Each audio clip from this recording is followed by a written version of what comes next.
వాహాలే నశించాలి, విరాగాలే ఫలించాలి.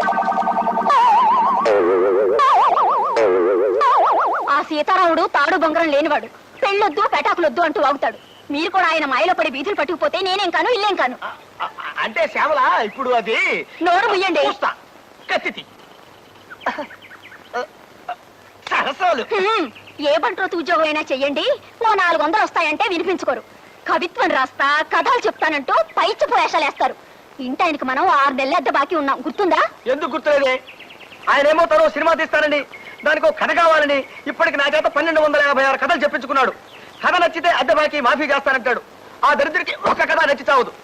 వాడికి కథ నచ్చినప్పుడల్లా అద్దె పెంచా అంటాడు. ఆ అగ్గి పెట్టేంత కొంపకి ఓసారి నెలకి 1,00,000 దాకా అద్దె పెంచాడు తెలుసా? పైపెచ్చి వాడికి కథ వినిపించాలంటే ఆసనాలు చావాలి. అదో చావు. బావగారు